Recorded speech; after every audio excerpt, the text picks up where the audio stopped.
Hello and welcome to join me as we explore the capital of Iceland, Reykjavik. My name is Gylfi and I will be your guide in today's tour, which is all about a town called Garðabær. Our guests might however see it as a suburb, since in fact Reykjavik consists of and there is a reason why the metropolitan area is so divided. So let's find out why things are like they are.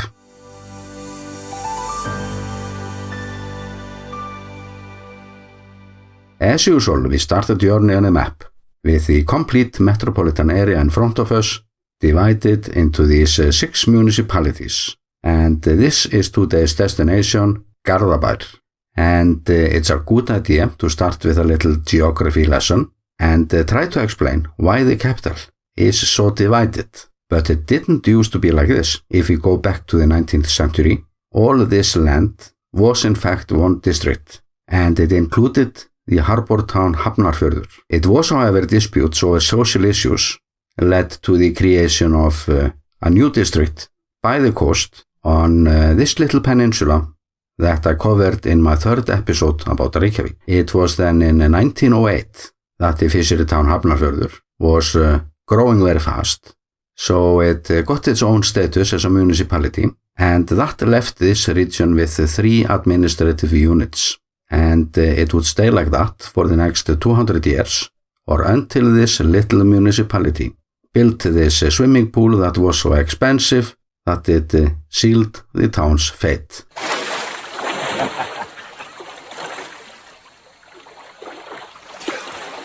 This merger that took place in 2012 made Garðabær into Iceland's 6th largest municipality, with over 18,000 residents now in 2022. And Garðabær was nothing but a farmers' community not so long ago. They were, however, well located for the future, or by the highway through the metropolitan area, the road that our guests know as the road to the Keflavík International Airport. And little by little, urban centers started to form there.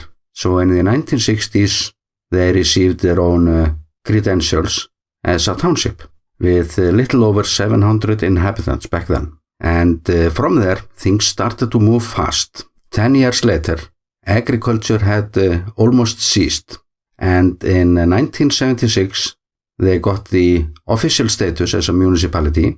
So I'm gonna do like I sometimes do in my episodes about Icelandic towns, and ask, what do Icelanders think of when Garðabær is mentioned, or the general image? And the answer that most Icelanders would come up with would most likely be people with money. But that image has, however, been changing, like you will learn as we move on.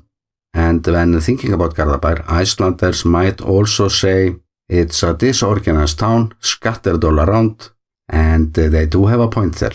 Just like this old aerial photo confirms, since the time when this was changing from farmlands into a town, or a town that looks more like summer houses scattered around on a farmland. But notice this little peninsula. For decades, this was the symbol of Garðabær. Most of the largest and most expensive houses in Iceland were actually built around there. So people with money were in a way building the houses that they could not build in Reykjavik. Today, this neighborhood is, however, not as outstanding as it used to be. The economy has grown since then. More people can afford large properties, so houses of this kind are more scattered around. And why would people move away from the city to the middle of nowhere? Because there was nothing there back then, and a big part of the reason is Reykjavik. Our capital has somehow never been able or willing to deal with the demand of building plots in a professional manner. And I know it sounds strange, but that problem still exists today. So not only Garðabær grew faster due to this problem, the town between Garðabær and Reykjavik, called Kópavogur, grew even faster. But this was also about design. There was this lack of large apartments and large houses as well in the capital region. So people moved here to build the house that they wanted to build, not the house that the city wanted them to build. And as a result, from the statistics, houses and apartments are around 50% larger here than on average in Reykjavik. But that might however change, as you will see as we move on. And here we have a sample from some of the oldest streets in town, not as fancy houses as we were just looking at, but they are large, and the real estates around here are expensive but not hard to sell. And like 30 years ago, this was purely a commuter town, and it still is in a way. And I remember well the times when I started to spend time in Reykjavik, hanging around and having fun with other country boys. We never had any respect for Garðabær. For us, it was not a town. We couldn't even buy a decent hot dog there. And to be perfectly honest, for a long time, I found the town to be totally free of any kind of soul, and as dull as a town could be. That would, however, change little by little. Gardabaer started to attract companies, and they started to build in between those scattered neighborhoods. And since I'm into companies, the most famous company ever to come out of Garðabær is for sure Lazy Town TV series, which was the brainchild of an Icelander who took his dream all the way. So it was a big business around here for a while. And by time, they started to form a town center, with a shopping mall of course. But I can't say it's a success. So it's more of a community service center. And in fact, they never had a chance to enter the retail market seriously, since the next town, Kópavogur, grabbed this huge portion of the retail market from Reykjavik. And my drone is now hovering over the highway between Garðabær and Kópavogur, or a new town center that is still growing. So I'm turning around. This is the highway to Keflavík International Airport that runs through Hafnarfjörður that you see here. We can also see the plate boundaries on the Reykjanes Peninsula and Mount Keilir that was famous for a while, or before the eruptions that took place nearby, since both of the magma intrusions originated almost under that mountain. But this clip is also showing you a bit about the design problem that the town faces when planning into the future. Old Gardabaer is all at this side of the highway, and the new part is at the other side, or 1 kilometer away from the next houses. And when we look down, this hill is the oldest part of Garðabær, and this is Hafnarfjörður, so it's all kind of mixed up. So I'm not always sure in what town I'm situated. But let's follow the land that belongs to Garðabær to see into the future, through the past, or this lava field. And as we follow it to the south, we are almost by the plate boundaries. So a big portion of the land that Garðabær has will never become a building land. A large part of this land is a nature conservation area that we call Heiðmörk, and it's a wonderful place today. The Reykjavik Forestry Association started to plant trees there 70 years ago, and they also offered the companies and the non-profit organizations to have their own plots to plant in, which ensured a certain diversity that we enjoy today.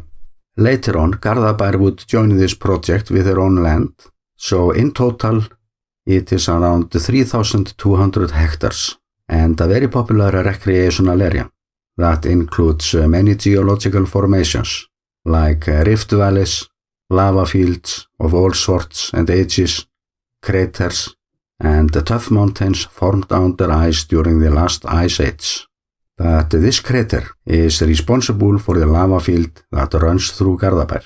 And as we follow it back, just around midway, we find the local golf course designed around the lava field, and further down we find a new residential area built up on a hill beside the lava field. The lava field is 8,000 years old, and this will be fully built in 2024. But let's move down there now and see where this all started. This huge project on the lava field. And the first company that came was IKEA. Then we got Costco. So what we have there now is a shopping center with not so many but very strong brands. And from there they started to build this uphill, or this completely new neighborhood with its own school and literally almost everything that a town needs to thrive. So it's like a miniature village. But as for my own taste, Iceland is among the 10 most sparsely populated countries in the world, meaning that we have plenty of building land, so we don't have to build in volcanic regions or where we have earthquake risk, and it is plenty of good view for all of us, if new neighborhoods were designed as such. So when I see apartment blocks with only a few meters between them, where only a fraction of the residents have a good view, I know it was designed for the contractors, but not for the residents. And the fact that the contractors can get away with it describes in a way the housing market in Iceland, or the poor condition of it. However, the good thing about this neighborhood is of course the closeness to nature. And if lava were to flow once again down here from the plate boundaries, it's good to be up on this hill. It's not the worst place, and it might even cut the heating cost in a neighborhood. So even if Garðabær has plenty of land, it's only a small fraction of it that's usable. So prior to this project, another residential area was built a few years ago on a landfill by the sea, not as dense as here. So I think it's a quite good place, but they have no harbor, only one of very few such towns in Iceland. So there is a bit of town spirit missing from that. And they have also a good reputation as a town of sports, football, handball, and the latest achievement was to build this huge football house that is just about ready. And many people might remember that Icelanders took 8th place in the European Championship in 2016. And when we were asked how so small nation could achieve such good results, we answered that football houses were one of the keys to the success. It was only then, when our footballers had the opportunity to train all year round under suitable conditions, so it had to help, of course. And after the good results in 2016, the Icelandic Football Association got lots of money to spread around, and one of the projects was little football fields all around Iceland, looking like this. And in one of my town videos, a subscriber asked me, how come that we have all those huge serving trays all around Iceland? So now you know it. It's a football field for the kids.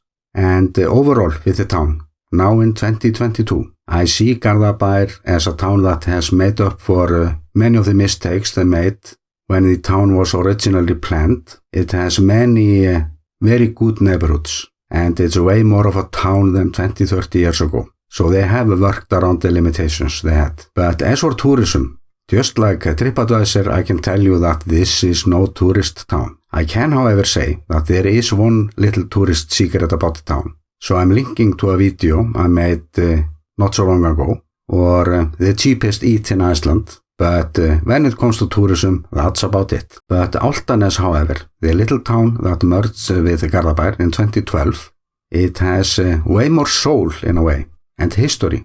And that's the reason why I made 2 videos about this municipality. Those are in fact still 2 towns. And in the minds of Icelanders, it will always be like that. And in my next episode about the metropolitan area, I will cover a town that actually merged with Reykjavik a few years back, a tiny little town with its own history. So please consider to subscribe, because it's plenty to come, and with that I'm sending you my best regards from my home country, Iceland.